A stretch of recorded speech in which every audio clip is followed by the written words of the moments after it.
Welcome to the Murphy, Sam, and Jodi podcast, after the show podcast. This is the one where we hang out a little bit longer. Be sure to subscribe if you haven't done that so that you get our podcast every day. I would like to help everyone not overplan and ruin vacation this year. Yay. And I say this because from personal experience. You're an overplanner? I'm an overplanner. Ran into a little of it last year, but I've made a note, an intention this year not to overplan my vacation in the week. So funny because you're planning your own. It's a single vacation, Sam vacation, which is different than what a lot of people think of. Although, man, that sounds like a great self-care thing to do. Mm-hmm. It is, and you can also overdo it and damage yourself. Because last year I planned, I did the Colorado thing, Red Rocks and all that, and I overplanned one or two things that, I should have had more time built in to just chill because it is vacation. Right, exactly. And that's a very common thing, especially families that are ambitious to do that first trip that they've never done together before. Oh, yeah. And somebody in the family is the one who wants to fill every minute with if you're paying all that money to go to Disney World, my God, we're going to do everything we can do. Right. And then you need a vacation when you get home. So like for me, for going to where I'm going in the Boston area and New Haven, it's like I've already got the things I want to do. So like the things you really want to do, make those priority. Yes. The things that are like, no questions about this, we're doing this, and that's the Willie Nelson concert, that's the pizzas. I like to go to a Red Sox game while I'm there. You never know when you're going to be there. You've got to. So I get all this stuff built in. I got a Boston tour built in. And then I did this a couple weeks ago.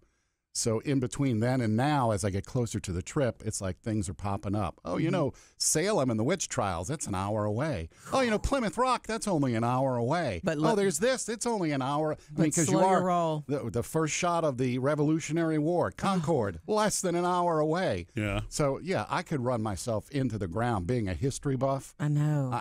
So I've got to pull it back. I got the things I want to do, and I even read somewhere that when you do these, the vacation, to give yourself 24 to 36 hours of nothing. Mm-hmm. Plan that right in the middle, so that's where your break is, your breather is, and if something little pops up and you're bored, go do a one-off thing. Yeah. Like have your if list, have your must list, yes, and then have if. Yeah. Mm-hmm. Because if I got you the second end up being string bored, list to fill in and say somebody goes down. Yes. The thing about the whole point, well, there's a couple of reasons to see other parts of the world, the country, to see something new. Mm-hmm. Is one reason to vacation. The other reason, is because you need it, but specifically you need out of your own environment. Yes. To recharge, you need out of your own environment. That is staycations are great and they can be great, but getting out of your own environment is so good for you mentally for a reset. Yeah. I know I sound like Murphy, but I've been married to him for a long time and he's right. For a reset, change your entire environment, your setting. And so you don't know how much downtime you might need in a different place, but also you don't know how cool the hotel is going to be or the block. Let's just say your hotel, my hotel's 2 blocks away could be some of the best finds that you experienced that you didn't plan on. I just found out about Faneuil Hall, which I should have known. It's like a big marketplace, food vendors, all that stuff. And it's like, I can't miss that. No, you could spend hours there. Yeah. That one of my favorite examples of that, Murphy, is our vacation that year that we just took the girls and we said, we're going to go find a resort a couple of states away. And we just planned to stay there. And when we arrived, we didn't know. Maybe we didn't read on the website. I didn't know there was a lazy river. You didn't know there was a lazy river. We showed up and, whoa, there's a lazy river. And a lot of it was in the shade, which was super exciting for me. Yeah. Because I could stay on the water almost all day. Well, that's why they've created all-inclusive resorts to make it easy. Yeah. Well, and when it comes to overscheduling, we talked about this a couple of weeks ago when I did my retreat. Remember, I mean, when Jodi mentioned self-care, it's very easy to overschedule, anything that you're really excited about because you do want to try to tackle, everything. I will say, though, that, for a family that can't afford to go anywhere, and that's exactly the way it happened a lot when we were kids too. Me too. You can make a staycation work. You still can change your environment. You just need to make sure that it's not in your house because different years not everybody is able to go and travel and do the more kids you have depending on what stage of life you're in and that sort of thing. So you can still change your environment and, create that sort of downtime. But even if you're doing a staycation, you don't want to overschedule yourself. It'll be the same. It'll be the same outcome. The opposite effect. I mean, how many times have we jokingly, or you've heard somebody say, "I need a vacation after that vacation"? A million times. What's so funny about what you're saying, Murphy? I'm glad you brought that in. I've always told you guys that I only remember going on one real family vacation when I was a kid, and I used to think that it was just because when I was a kid, I just assumed my family doesn't do that. They don't want to spend, a week together away. Mm-hmm. My parents didn't want to do that is what I assumed, and so they worked all summer while we were running barefoot and having a blast and having run of the house in the neighborhood. But now I know that they could not afford it. Mm-hmm. We just could not afford it. That's also why I, 1 week or 2 weeks per summer, I would go spend with my cousins, Candace and Crystal, that I've shared so much about, that ended up meaning the world to me. And I just was out of my environment in a different setting with them. Yeah. Well, Murphy, didn't you say your family used to just go to a nearby hotel so y'all could swim? Right, exactly. A couple days there, y'all could swim. Yeah.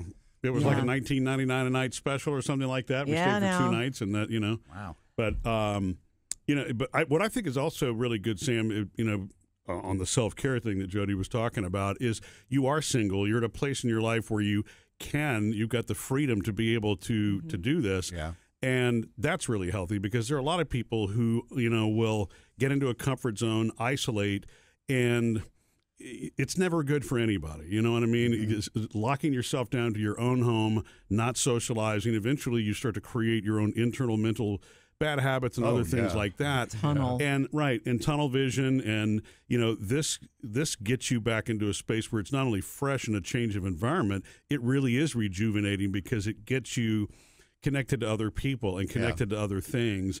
And that's really healthy and exciting.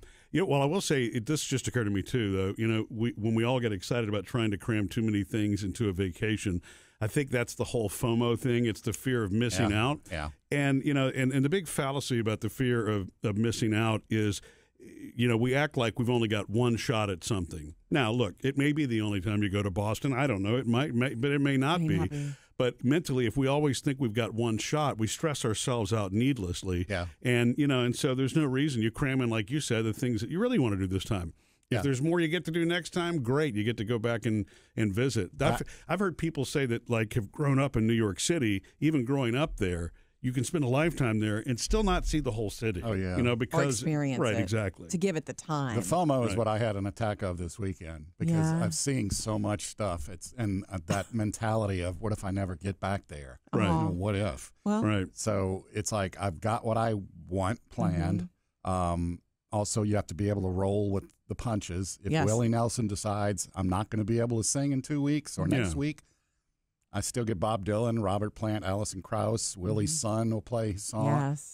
I'm still at a great outdoor venue. Yeah, right. In an amphitheater, chilling. Yeah. So I still get to enjoy the music and leave a little time open for the unexpected too. You do. Because if you got some downtime here and there, I don't know what I'm going to walk in on. Boston 4th of July weekend. It could be anything. Yeah. Well, and you have always been a picture taker and one to just kind of explore and absorb the sights. You've always found something that's going on. And being solo lets you do that a lot easier too. I was going to say, look, you don't have to get permission hey, from I yourself. heard that this place is open, but you got to go for this 1 hour period. All right, let's get all the kids together. And, right. No, it never happens. I can go and come back. I was going to say, I'm glad that you said that because the good thing about you taking a trip like this is every decision is yours and yours alone. Yes. I can blame no one but myself. Willie is sick. That's not my fault. Right. That's not his fault.